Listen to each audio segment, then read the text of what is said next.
Hi good morning dear student, welcome back again. आज हम लोग बात करते हैं क्लास 12th के नेक्स्ट चैप्टर की हिंदी मीडियम का जो है बायोलॉजी का। इससे पहले वाला चैप्टर जो था आप लोगों का भ्रूण कोश भ्रूण एवं बीज का परिवर्तन हो चुका है कंप्लीट, ठीक है ना। आज की जो वीडियो है हम लोग क्या करेंगे, चैप्टर का इंट्रोडक्शन लेंगे। आपका जो है चैप्टर नंबर 4 है और चैप्टर का नाम जो है वो पादप जनन की विशिष्ट विधियां। भाई विशिष्ट विधियां क्या है? अभी तक तो हम लोगों ने पढ़ा कि यहाँ पर ठीक है स्पेशल केस है। अभी तक हमने पढ़ा कि पादपों में जनन जो है वो अलैंगिक, कौन कौन सी, अलैंगिक और लैंगिक प्रजनन के द्वारा होता है, ठीक है। अभी तक हम लोगों ने ये पढ़ा था कि पादपों में जो प्रजनन है वो अलैंगिक विधि के द्वारा और दूसरी कौन सी है, लैंगिक विधि के द्वारा होता है। अब अलैंगिक विधि की अगर हम लोग बात करें तो भाई अलैंगिक विधि के अंदर आप लोगों ने क्या पढ़ा था, कायिक प्रजनन पढ़ा, प्राकृतिक कायिक प्रजनन पढ़ा, कृत्रिम कायिक प्रजनन पढ़ा, ठीक है ना। फिर उसके बाद हम लोग लैंगिक की तरफ मूव कर गए जिसमें आप लोगों ने कंप्लीट कोशिका की संरचना पढ़ी, ठीक है ना। नर और मादा युग्मक, मेल और फीमेल गैमेटोफाइट के बारे में पढ़ा, उनका डेवलपमेंट, उनका विकास कैसे होता है वो पढ़ा हम लोगों ने। कैसे वो फ्यूज होते हैं, कैसे आपका पॉलिनेशन होता है, यानी कैसे परागण की क्रिया होती है, किस तरीके से वो आपस में जुड़ते हैं, संयुग्मन होता है, अभी तक हम लोगों ने वो पढ़ा। और किस तरीके से बीज बनता है, किस तरीके से नया पादप बनता है या फिर नए फल का विकास होता है। आज हम लोग बात करेंगे, मैं हालांकि आज आप लोगों को केवल पूरे चैप्टर का इंट्रोडक्शन के बारे में बताऊंगा कि इसमें हम लोगों को पढ़ना क्या क्या है वो याद रखिएगा। अगर पढ़ लिया ना, चैप्टर के बारे में पता लग गया हम लोगों को, तो चैप्टर अपने आप क्लियर हो जाता है। पहला है आप लोगों के पास, हेडिंग सुनिए, पादप जनन की विशिष्ट विधियां, special methods of plant reproduction. अब भाई विशिष्ट विधियां मतलब हमें पता है अलैंगिक और लैंगिक। अब क्या है, इन दोनों के अलावा, किसके अलावा, बिसाइड बोथ ऑफ दीज, इन दोनों के अलावा, इन दोनों विधियों के अलावा जो नई विधियां यूज में आती हैं, काम में आती है, उन्हें आप लोग क्या बोलते हो, विशिष्ट विधियां बोलते हो। क्या बोलते हो, विशिष्ट विधियां बोलते हो, ठीक है ना। अब क्या कह रहा है, कितनी विधियों के द्वारा होता है वो सुनिएगा। नॉर्मली 4 टाइप की विधियां होती हैं। पहला आता है आपका एपोमिक्सिस, असंघजनन, ठीक है। पहली विधि हमें पढ़नी है कौन सी, असंघजनन, एपोमिक्सिस, ठीक है बेटा।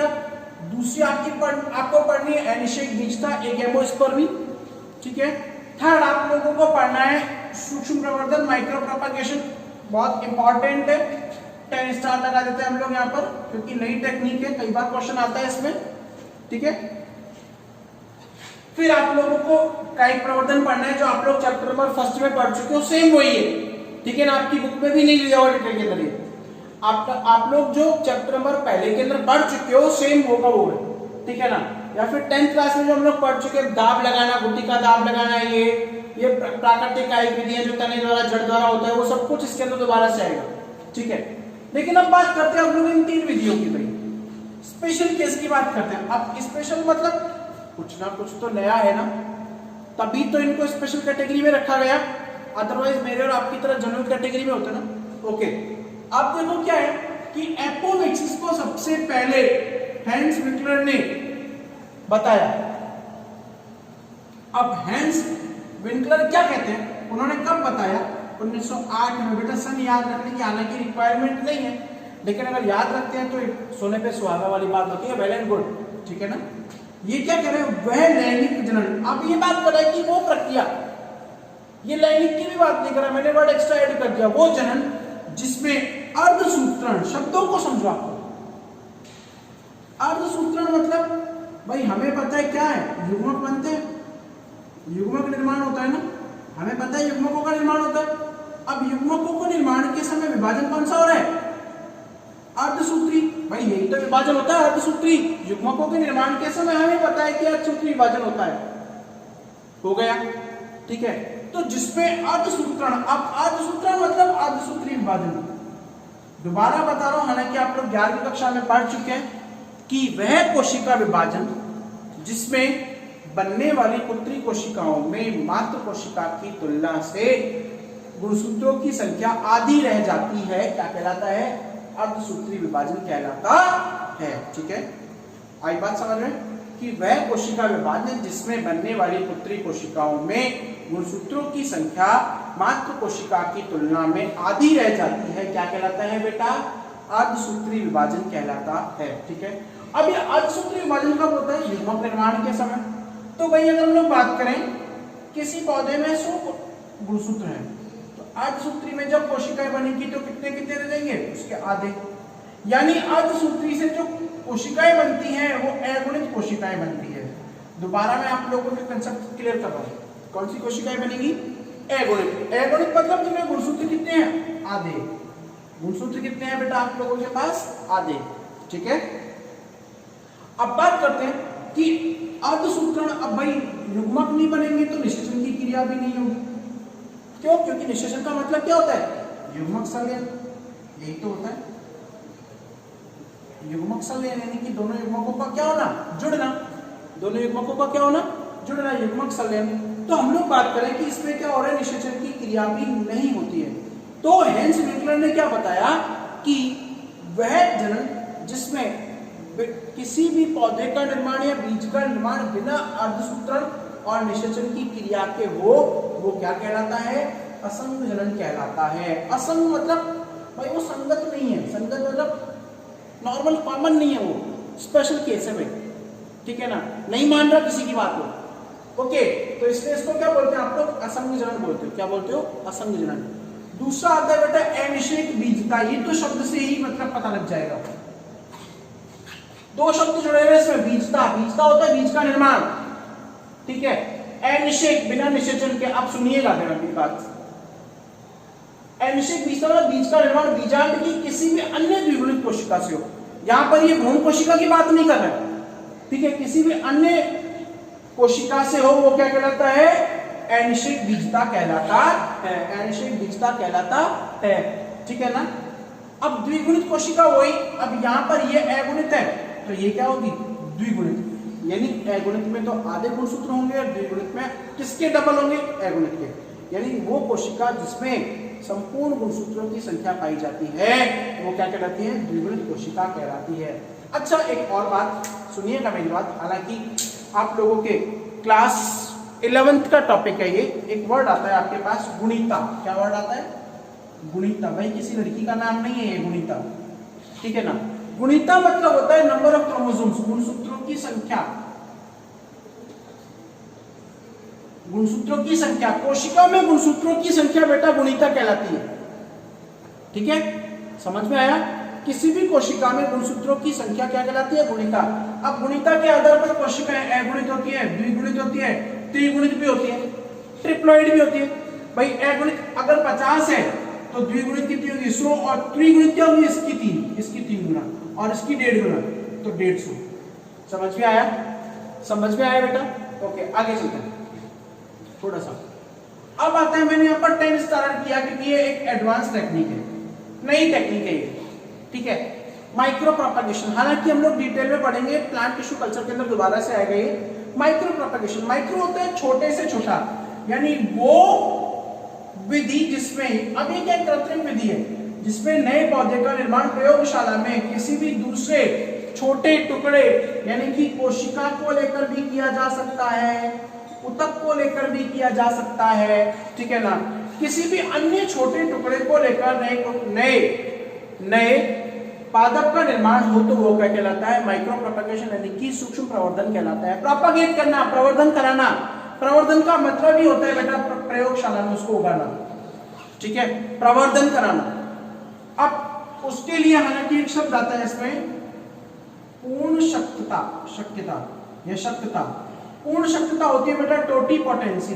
टोटीपोटेंसी, अब ये वर्ड आएगा जब हम इसको डिटेल में पढ़ेंगे तब, कि पादप कोशिकाओं के पास एक ऐसी योग्यता होती है कि वो एक छोटी सी कोशिका से संपूर्ण प्लांट या संपूर्ण पौधे का निर्माण करते हैं। उसे आप लोग क्या बोलते हो? पूर्ण शक्तता बोलते हो। क्या बोलते हो? पूर्ण शक्तता बोला जाता है। ओके, फिर आता है वेजिटेटिव प्रोपगेशन, कायिक प्रवर्धन, ये आप लोग पढ़ चुके हो कंप्लीट। ठीक है, बात करते हैं थोड़ी सी किसके बारे में? असंग जनन के बारे में। ठीक है, अभी हम लोगों ने पढ़ा कि हमें 4 मेन टॉपिक पढ़ने, आज ही लेंगे असंग जनन, कल तक पूरा होगा। ठीक है, नेक्स्ट वीडियो तक पूरा होगा। क्यों? क्योंकि ये थोड़ा डिटेल में बड़ा है और ज्यादा अगर आप पढ़ोगे तो समझ में नहीं आएगा। और मेरा क्राइटेरिया रहता है कि आप लोगों को पूरा क्लियर हो जाए माइंड के अंदर। चाहे लगे 10 दिन कोई दिक्कत नहीं। सबसे पहला आता है कि ये दो प्रकार का होता है। अब विंकलर ने इसे दो भागों में बांटा इस परिभाषा के आधार पर।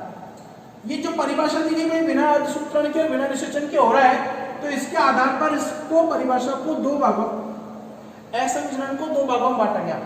याद रखना ये बेटा उसकी परिभाषा के आधार पर थे जो विंकलर ने दी थी। कैसे दी थी? विंकलर ने जो परिभाषा दी थी उसके आधार पर दो भागों में बांटा गया। पहला था बीजाणुद्भिद, स्पोरोफाइटिक। तो बीजाणुद्भिद यानी कि ये क्या है? भ्रूण का निर्माण। अब भ्रूण क्या है बेटा? एम्ब्रियो। जो जाइगोट आगे चलकर भ्रूण का निर्माण करते हैं ना बेटा, भ्रूण का निर्माण बीजांड का है। आप लोगों ने पढ़ लिया बीजांड का है आपका न्यूसेलस होता है। न्यूसेलस जिसमें बीजांड काय के चारों तरफ बीजांड आवरण और आप लोगों की बीजांड द्वार और ये सब कुछ था, ठीक है ना। तो बीजांड काय अथवा अध्यावरण वही बीजांड काय के दोनों तरफ होते हैं, दो बाह्य अध्यावरण और अंत अध्यावरण होता है, ठीक है ना। अध्यावरण आदि की किसी भी द्विगुणित कोशिका से हो। याद रखिएगा मेन पॉइंट है।